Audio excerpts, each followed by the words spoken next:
Would you mind telling me what it's like on the ground now? Because I'm seeing reports of like a lot of civil unrest. I know the government has resigned. I'm also seeing great reports of people coming together and helping each other.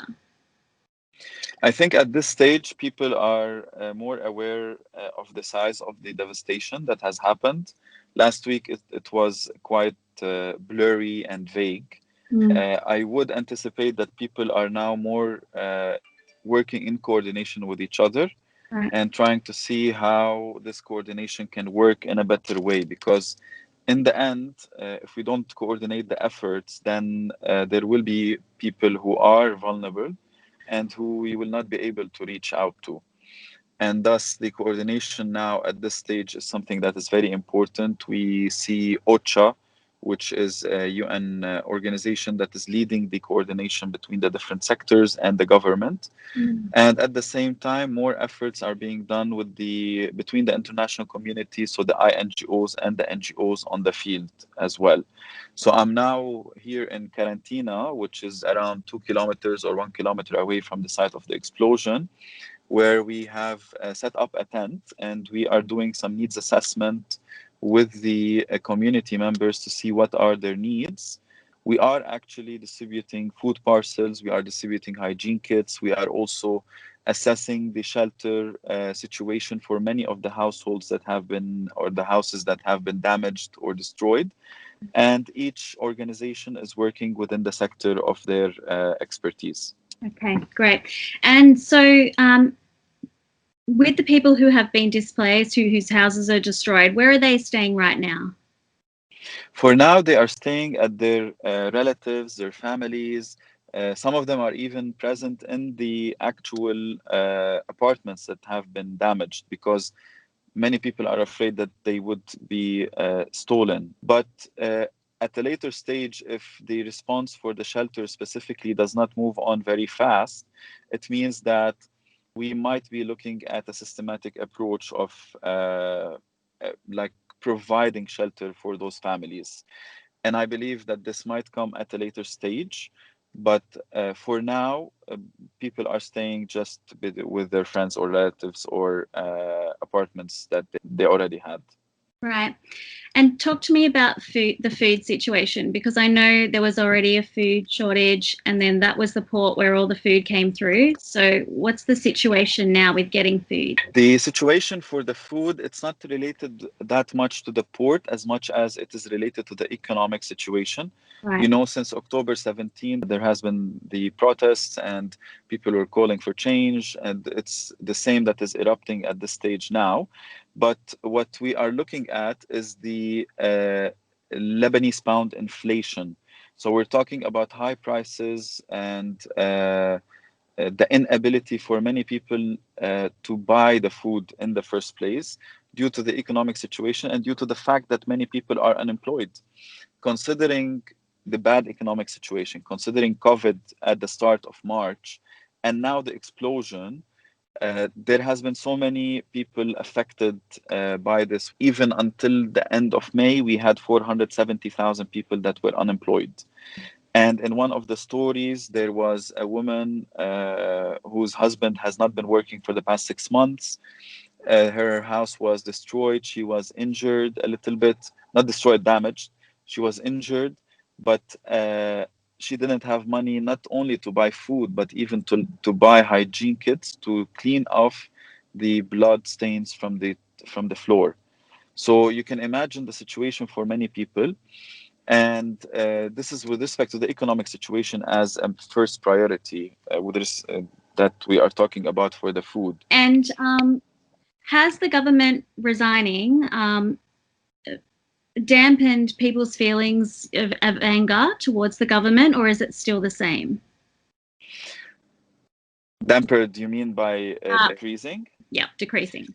The highest percentage of the Lebanese population have had either people who were injured or have had friends who have been injured or who have died in this disaster. So it has impacted nearly every single house present in Lebanon. And considering that this is it is not yet known who the accountable entity or body or people are, Yeah. I would believe that the anger would still be the same. Yeah. People want to know the truth, want to know what actually happened and why it happened.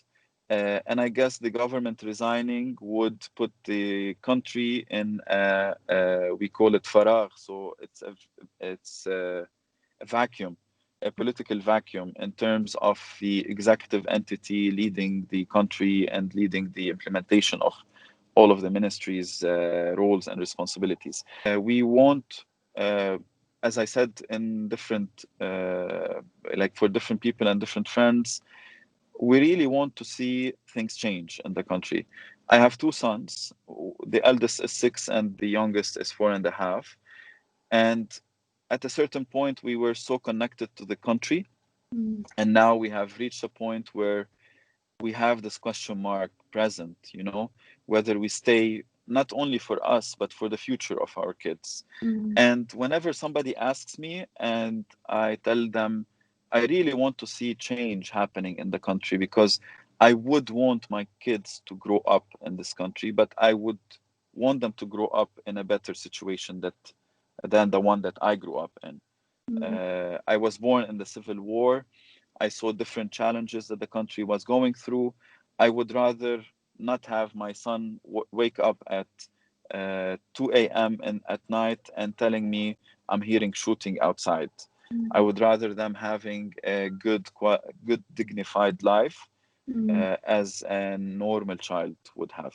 Yeah, I understand that. And I know World Vision does a lot of work with children. Children are very high on their priority list. Can you tell me a little bit about that work? So with the World Vision, we have been working in Lebanon since 1975. And currently, we have responded to nearly every emergency that happened in the country, including the latest one, which is the Beirut explosion. Now we are working on the shelter component with the different households, where we will be providing either cash assistance or shelter kits to be able for the houses and the families to be able to rebuild their house or rehabilitate them. We will be also distributing food kits and hygiene kits, and there will be a specialized hygiene kit as well for the children that we will be focusing on. And then the last component would be the mental health and psychosocial support. And here we're talking about psychological first aid, especially for children who have went through this experience, traumatizing experience, and then also for the parents to see how they can support their children and how to cope with this situation that they are going through. Great, fantastic. And are you a Christian yourself, Rami? Yes. Yeah. So maybe you could just tell me, how's your faith helping you, or is it helping you or not? It seem irrelevant or whatever. How are you feeling about your faith at the moment? I think at a time of unknown and at a time of fear, the one of the first things that gives you hope is your faith in God, to be very honest, Mm. because the first level of spiritual connection that one person would have when we don't know where we're going to is God. And to be honest, we are, me and my family are going to him every single day, lots of times during the days, just for his guidance on what to do in the country. And I believe that this is the center of our work, especially as a Christian organization. We're putting Christ in the middle of our interventions, and we would want this love that God has for us to be directed towards the people who were impacted in the explosion. Yeah. How can Eternity's readers pray for you? How can What should we pray? I would pray? I would request a prayer for wise leadership in the country to be able to pass on through this rough time. I would also pray for wiseness as well for the people to know exactly what to call for. And I would want prayers for the people who have been impacted to try and get out of this with the least consequences possible, because this has not impacted only the infrastructure or the human bodies in terms of injuries, but it has really impacted the souls of the people.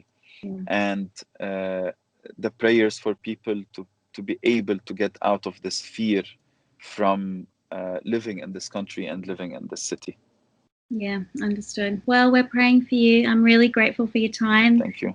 And anything that you need me to tell Australian readers, let me know. Just thank you for the solidarity for everyone in the international community, including Australia.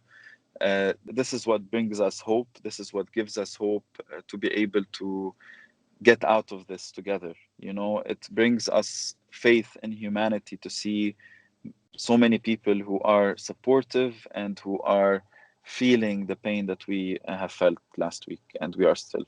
Our hearts are with you. Thank you for your time, Thank Ram. you. Pleasure to meet you. Thank you. Same to you.